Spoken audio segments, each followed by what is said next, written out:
Kelakuan aneh kucing Ojen. Rita mempunyai haiwan peliharaan yang sangat comel. Haiwan peliharaannya adalah Ojen, si kucing yang comel. Sejak Ojen baru dilahirkan, Rita sudah menjaganya sehingga Ojen besar. Tidak lama kemudian, Rita ingin pulang ke kampungnya selama sebulan kerana dia dapat cuti yang panjang. Sebelum pulang ke kampungnya, Rita membawa juga Ojen untuk pergi ke kampung. Rita tidak sampai hati untuk meninggalkan Ojen di rumah bersendirian kerana tiada sesiapa yang akan menjaga Ojen selain Rita. Rita teruskan perjalanannya untuk pulang ke kampung bersama Ojen. Sesampai di kampung, Rita suka melihat gelagat Ojen yang begitu ceria. Tambahan pula, di kampungnya tiada seekor pun kucing. Jadi tidak ada pergaduhan antara kucing. Selepas beberapa hari berada di kampung, Ojen kelihatan seperti tidak sihat dan tidak makan banyak seperti biasa.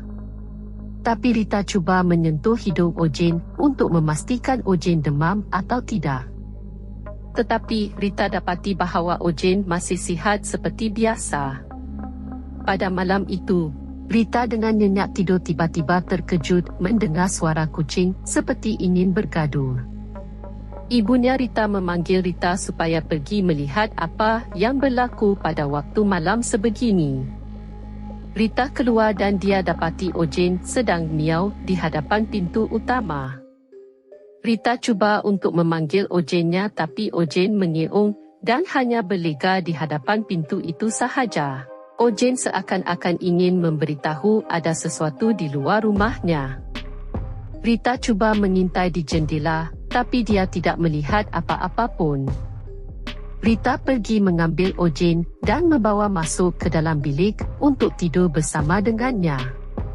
Keesokan harinya, pada waktu malam, Ojen berkelakuan seperti semalam juga.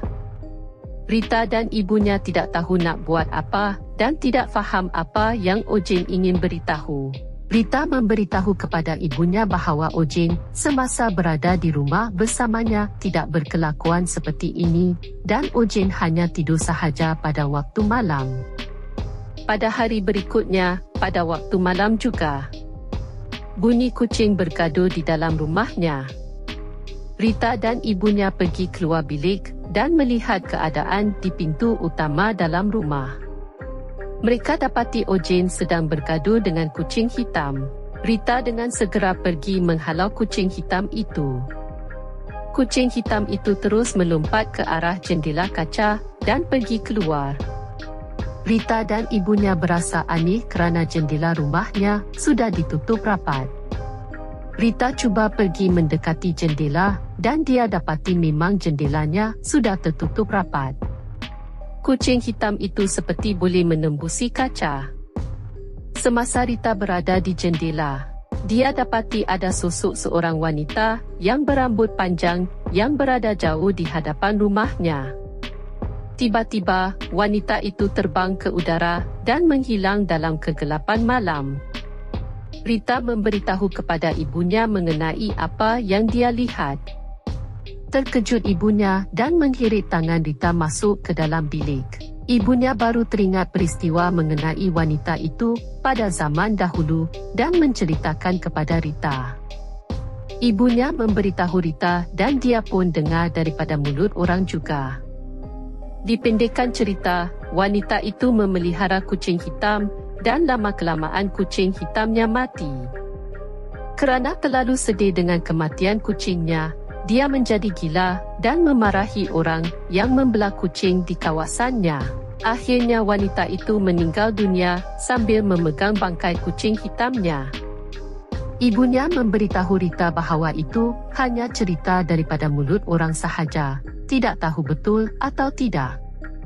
Tapi pada hari berikutnya, tidak ada apa-apa yang aneh berlaku pada waktu malam.